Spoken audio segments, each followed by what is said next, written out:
하나님의 말씀을 읽는 시간입니다. 다 자리에서 일어서셔서 하나님의 말씀을 우리 합독하겠습니다. 창세기 1장 1절로 5절까지의 말씀입니다. 다 함께 합독하겠습니다. 시작. 태초에 하나님이 천지를 창조하시니라. 땅에 혼돈하고 공허하며 흑암이 품 위에 있고 하나님의 영은 수면 위에 운행하시니라. 하나님이 이르시되 빛이 있으라 하시니 빛이 있었고 빛이 하나님 보시기에 좋았더라. 하나님이 빛과 어둠을 나누사 하나님이 빛을 낮이라 부르시고 어둠을 밤이라 부르시니라. 저녁이 되고 아침이 되니 이는 첫째 날이니라. 아멘. 자리에 앉아 주십시오. 창세기는 모든 것의 시작에 대해 기록하고 있습니다. 우리가 살고 있는 이 우주가 어떻게 시작되었으며 인간은 어떻게 시작되었는지, 그리고 그 인간에게 어떤 일이 일어났는지, 하나님은 어떤 일을 하셨는지, 또 인간의 역사는 어떻게 이어져 왔는지 구약 성경의 첫 번째 책 창세기가 자세히 설명해 주고 있습니다.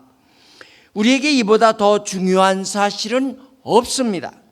우리 인생이 어디서 왔느냐 하는 것을 알게 될 때에 우리가 누군지도 궁구해 알 수 있는 것이고, 또 우리가 어디로 가느냐 이런 문제도 생각해 보게 되는 것입니다.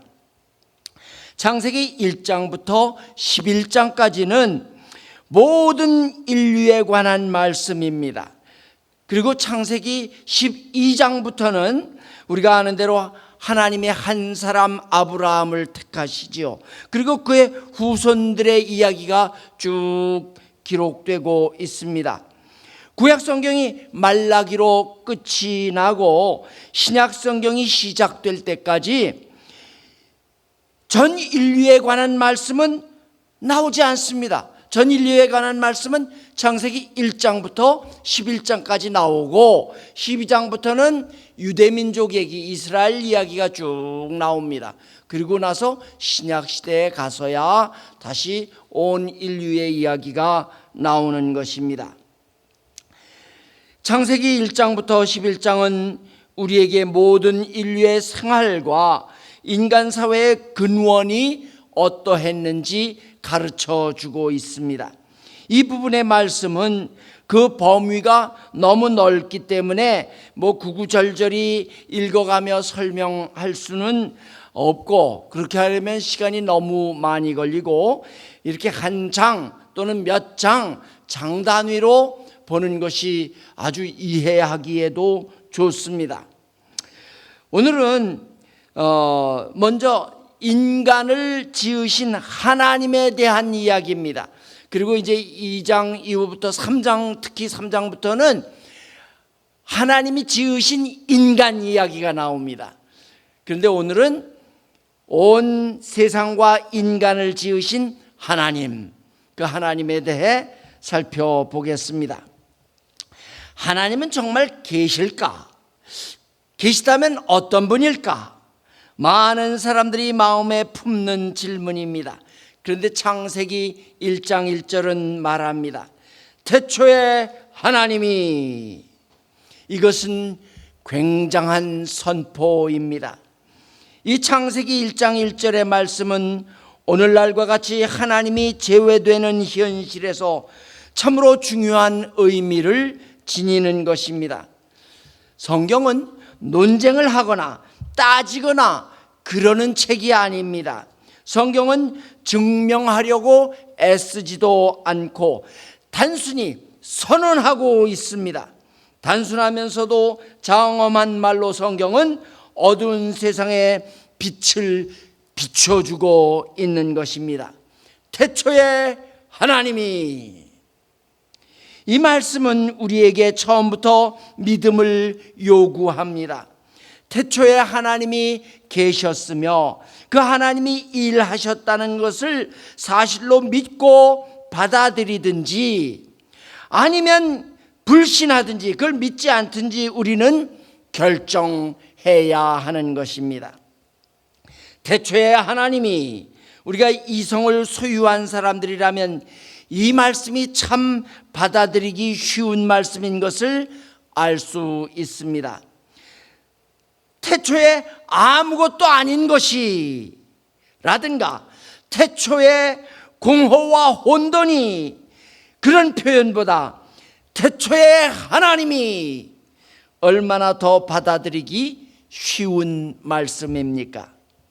태초에 아무것도 아닌 것이 존재하였으며 어느 날 갑자기 아메바와 같은 미생물이 생겨났고 그것이 점점점 진화해서 어느 날 원숭이가 되었고 원숭이가 세월이 흐른 뒤에 사람이 되어 우리는 그 후손으로 오늘을 살아가고 있다고 한다면 여러분, 태초에 하나님이 천지를 창조하시고 인간을 지으셨다고 하는 이야기와 아메바에서 점점 발전해가지고 원숭이 그리고 사람이 됐다고 하는 이 이야기 중에 어느 것이 더 믿기가 쉬우십니까?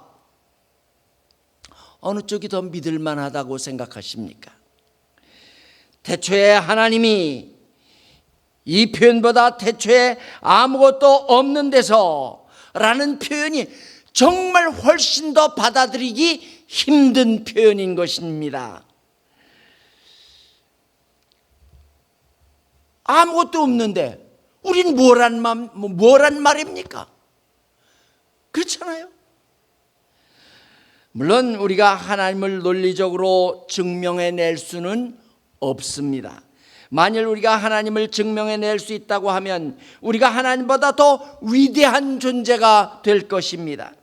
하나님은 살아계신 실제로서 언제나 거기 계시다고 하는 엄숙한 사실이 성경의 처음 구절에 기록되어 있는 것입니다. 태초에 하나님이, 이 하나님이 역사의 주체이십니다. 창세기 1장에 보면은 동사가 모두 34개가 나옵니다. 34개의 동사 중에 32개의 동사의 주어가 하나님이십니다. 그러므로 우리가 인간을 이해하려고 한다면, 우리 자신을 이해하려고 한다면 우리는 하나님으로부터 출발해야 합니다. 그래서 창세기 1장 1절은 엘로힘, 하나님으로부터 출발하고 있는 것입니다. 태초에 엘로힘이 천지를 창조하셨습니다. 이 하나님은 장엄한 분이시며 영화로운 분이시며 인류 역사 이전에 선재하신, 그보다도 훨씬 더 먼저 계셨던 분이시며 시작도 끝도 없는 분이시고 놀라운 분이신 겁니다. 오늘날 안타깝게도 기독교는 인간 중심의 기독교로 전락되어 가고 있는 것 같습니다. 오늘 최 장로님 기도해 주셨지만 정말 사람이 사람 중심으로 그렇게 생각하는 경우가 너무나 많습니다. 잘못된 상황에서 시작하기 때문입니다. 그러므로 오늘날 많은 신학 사상이 인본주의적으로 흐르고 있습니다. 신학이라고 이름을 붙이면서 실제로는 사람이 만들어낸 학문을 논하고 있는 것입니다. 민중신학, 해방신학, 여성신학, 흑인신학, 이런 사상들은 부분적으로는 물론 옳은 데가 있습니다. 특히 논리적으로는 정연해 보입니다. 그렇지만 사람과 그의 상황에서 시작한다면 안 되는 겁니다. 태초에 하나님으로 시작해야 되는데 사람이 만든 논리로 시작하는 것입니다. 사람이 논리를 만들어 놓고 하나님이 그 상황에 맞추어 들어오시는 분으로 설명합니다. wrong, 잘못된 것입니다. 요즘 전 세계적으로 퍼져 있는 동성애 문제만 해도 그렇습니다. 성경은 분명히 동성애를 죄라고 규정하는데 사람들은 그것을 인권 문제로 다룹니다. 인권을 존중해야 한다는 거예요. 그렇기 때문에 동성애자들의 권리를 존중해 주어야 하고 동성결혼한 가정도 일반 가정과 같이 똑같이 혜택을 줘야 한다고 합니다. 사람으로부터 출발하면 이런 논리가 가능해집니다. 아주 그럴싸해요. 제가 교단 총무를 4년 했습니다. 총무 4년 하는 동안 늘 우리 교단 전체가 모이는 총회에 갑니다. 총회에 가서 그때는 아직 동성애가 그렇게 받아들여지지 않은 때예요. 그런데 갔다 그러면은 이제 동성애 찬성하는 사람들이 나와서 발언을 합니다. 발언을 하면 순서가 아주 정해져 있어요. 이를테면 어떤 사람이 나오냐? 자기 아들이 동성애자예요. 근데 어느 날 엄마 앞에 칼을 가지고 들어오더니 칼을 놓더랍니다. 엄마, 난 정말 어쩔 수가 없어요. 차라리 내 동성애를 반대하시려면은 나를 이 칼로 죽여주세요. 그리고 아들이, 자기 사랑하는 아들이 동성애자가로 그렇게 이제 커밍아웃을 했다는 거예요. 어떤 엄마가 칼을 들어서 그 아들 죽이겠어요? 이 엄마가 이제 그때부터 웁니다. 울면서 난 이런 아들을 정말 어떻게든지 제대로 키워내보고 싶습니다. 여러분, 제 아들을 제대로 키울 수 있도록 도와주세요. 동성애 찬성해달라는 거예요. 결국은 2013년입니까? 동성애가 우리 교단에서 통과가 됐어요. 다행스럽게도 우리 교단 법에 동성애를 찬성하지 않아도 된다고 하는 그런 플렉서빌리티가, 그런 유동적인 그런 가능성이 법으로 정해져서 저처럼 동성애를 반대하는 목사도 끄떡없이 우리 교단 안에 존재하고 있는 것입니다. 이것을 어떤 교회에서는 PCUSA 교단 목사들은 다 동성애 찬성하니까 그 교단에서 나가야 된다 그러면서 괜히 우리 교단 욕하고, 제가 은퇴하고 나서 한 1년 욕 되게 먹었습니다.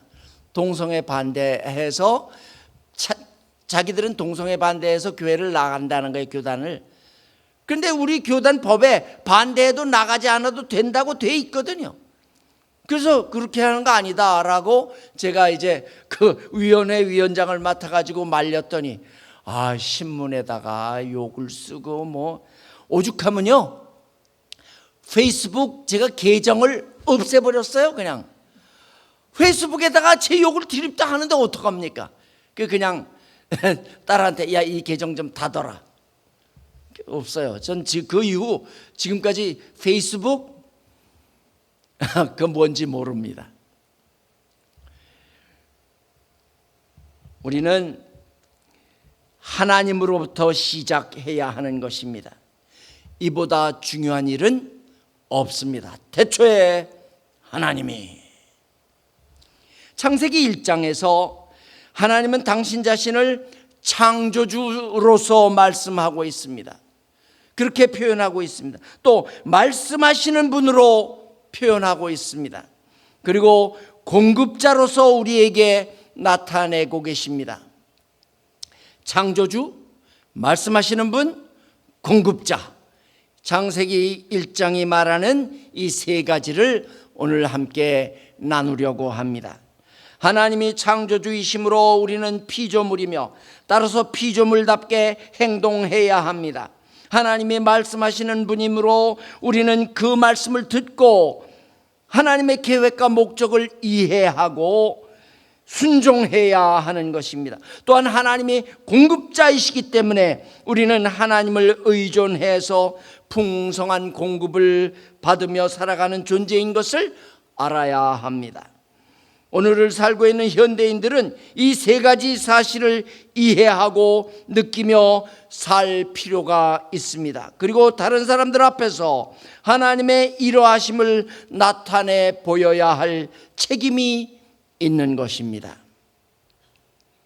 오늘 창세기 1장에 나타나 있는 이 창조주로서의 하나님, 말씀하시는 하나님, 그리고 공급자로서의 하나님에 대해 구체적으로 생각해 보면서 그 하나님을 좀 더 알게 되기를 바랍니다. 첫째, 하나님은 누구십니까? 창조주십니다. 성경은 하나님이 세상을 어떻게 지으셨는지 그 방법에 대해 설명하고 있지는 않습니다. 그보다 창세기 1장은 두 가지 질문에 답하고 있습니다. 누가 세상을 창조했으며 왜 세상을 창조했는가 질문에 답하고 있습니다. 이 창조라는 말은 히브리어로 바라입니다. 바라. 이 바라는 제가 신학교 제일 처음에 들어갔더니 그 이종성, 지금은 돌아가셨는데 이종성 학장님이 바라라는 이 단어를 설명해 주시면서 잊어버리지 않는 방법이 있대요. 하나님의 창조 솜씨를 봐라. 그래서 이제 원래 이런 그건 look, 보아라가 아닌데 그냥 바라예요. 이 저기로는 히브리어로. 근데 바라가 창조라는 뜻이에요. 그 무에서 유를 창조할 때 사용된 단어로 1장에 3번이 나옵니다. 하나님께서 모든 만물 그리고 모든 인간을 창조하시는데 모두 엿새가 걸렸습니다. 창세기의 이 말씀은 오늘날 과학 원리에 비춰볼 때 전혀 억지가 아닙니다. 하나님이 어떤 일을 끝내시는데 시간이 걸렸다 해서 조금도 이상한 일이 아닙니다. 빛이 있으라 하실 때 빛이 생겨났던 것처럼 하나님의 말씀은 그대로 되었고 그것은 하나님의 전능하신 능력을 나타낸 것입니다. 창세기 1장은 신화가 아니올시다. 그것은 역사입니다. 어떤 학자들은 이 창조의 역사를 신화처럼 취급하지만 그것은 하나님의 능력 있는 역사를 인정하지 못하는 처사입니다. 이것은 창조의 역사인 것입니다. 우리 한국인들이 크게 영향받으며 살고 있는 불교나 유교에는 창세기 1장 1절과 같은 창조의 이야기가 없습니다. 모든 다른 종교들은 창세기 1장 2절에서 시작하고 있습니다. 그건 뭡니까? 땅이 혼돈하고 공허하며 흑암이 깊음 위에 있고 완전히 공허 가운데 시작하는 거예요. 왜냐? 하나님이 시작했다고 하는 그런 논리가 없기 때문입니다. 절대로 그들은 그런 것을 알 길이 없는 것입니다. 다른 종교들은 모두 어두움과 혼돈 그리고 무의미로 시작합니다. 다른 종교들은 혼돈스럽고 어떤 형식이 없이 끝마칩니다. 거기에는 붙잡을 만한 아무런 실제도 없습니다. 고통과 혼돈이 있을 뿐 어떤 설명도 없습니다. 만약 태초에 하나님이라는 말씀이 없었다면 우리는 절망 중에 끝마치게 되었을 것입니다. 이 말씀이 없었다면 우리는 달이나 화성에 우주선을 보내는 대신 허황된 바벨론의 신화를 되뇌이고 있을 것입니다. 이 세상의 그 어느 나라 어느 민족도 오늘날 우리가 성경에서 가지고 있는 것과 같은 창조의 이야기를 가지고 있는 나라나 민족이 없습니다. 그러므로 우리는 확신을 가지고 이 창조의 사실을 믿고 말할 수 있는 것입니다. 이 창조의 과정에서 하나님의 신은 수면에 운행하셨다 했습니다. 하나님의 신이 운행하시며 하나님의 창조 목적을 따라 모든 것을 질서 있게 만드셨다는 것입니다. 그리고 마지막에 인간을 지으셨습니다. 만약 하나님이 자연 법칙을 무질서하게 만들어 놓으셨다면 어떻게 되었겠습니까? 이 세상은 그야말로 혼돈에 빠져 무엇 하나 제대로 움직여 나갈 수 없었을 것입니다. 예를 들어 물은 높은 곳에서 낮은 곳으로 흐르는 것이 하나님이 정하신 법입니다. 그런데 이런 어떤 서로 인력이나 당기고 또 끌려가고 하는 그런 문제가 전혀 법이 없다면 비가 내립니다. 비가 내려오다가 어느 날 그냥 굉장히 많은 비가 내려오다가 갑자기 솟구쳐서 위로 올라간다고 생각해 보세요. 비 오면 길 가다가 익사하는 사람 많이 생길 겁니다. 말이 안 되잖아요, 말이.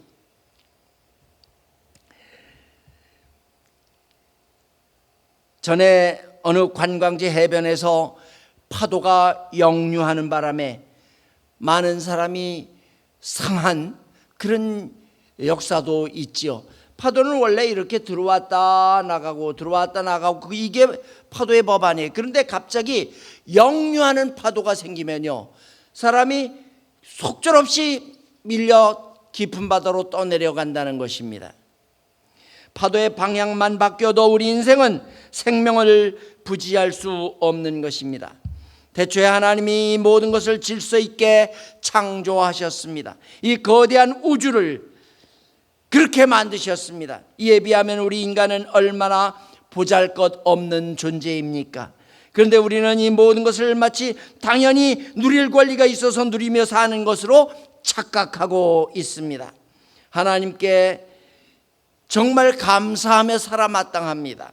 하나님께서 만물을 때를 따라 아름답게 하신 것입니다. 하나님은 누구십니까? 위대한 창조주이십니다. 둘째, 하나님은 말씀하시는 하나님이십니다.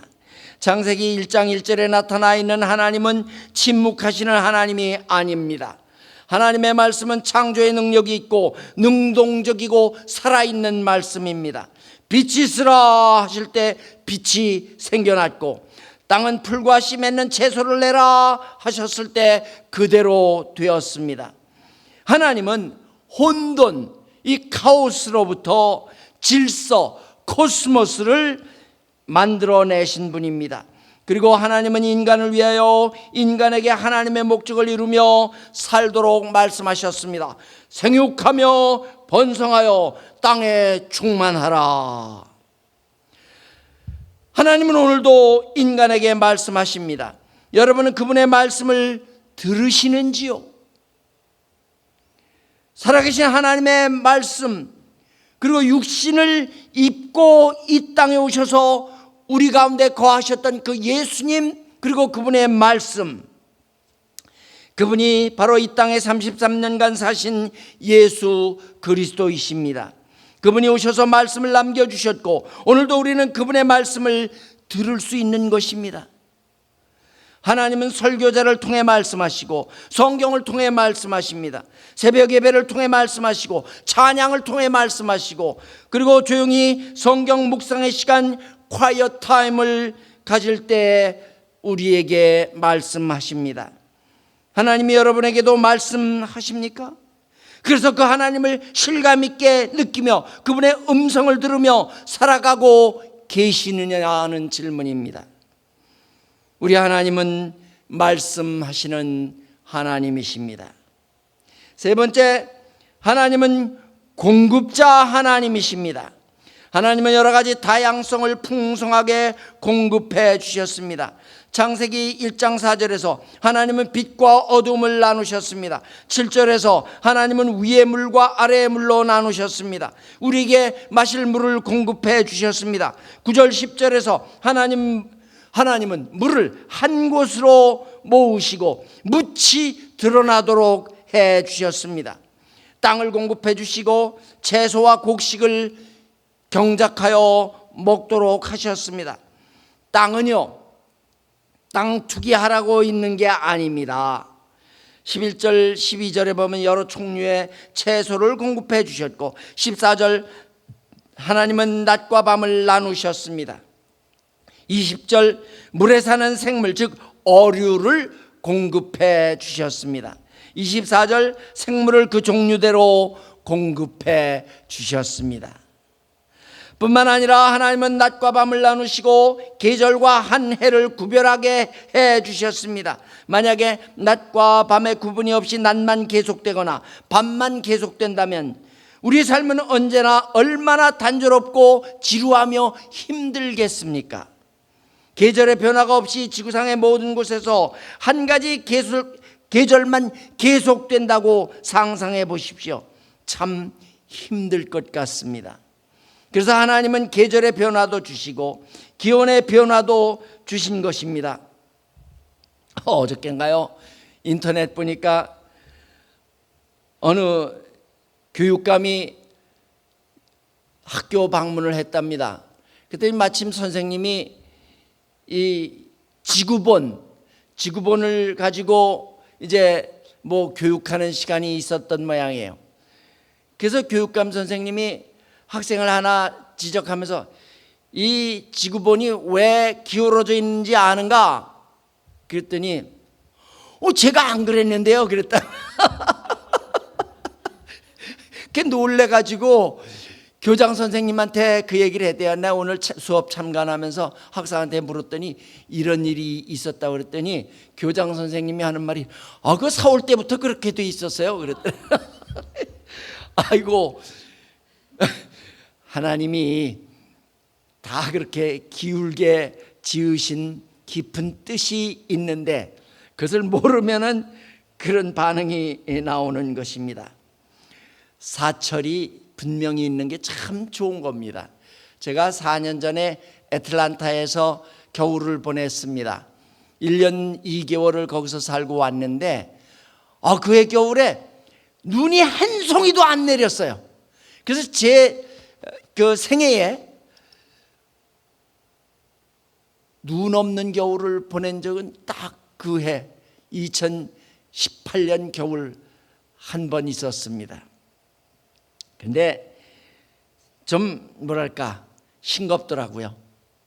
겨울에는 좀 눈도 오고 겨울이 뉴욕에서는 매년 노리스터를 만나잖아요. 눈폭풍도 만나고 차가 몽땅 눈 속에 갇혀서 그것도 땀을 흘리며 차를 캐내기도 하고 그러는데 그 4년 전 겨울은 영화 제목처럼 그해 겨울은 따뜻했네 그렇게 보냈습니다.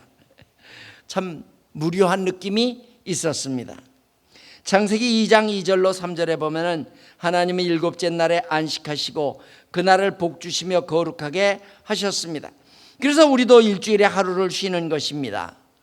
오래전에 러시아 관리들이 일주일에 한 번씩 쉬는 것이 너무 자주 쉰다 그래가지고 생산성을 높인다는 그런 명목으로 열흘에 한 번씩 쉬게 했답니다.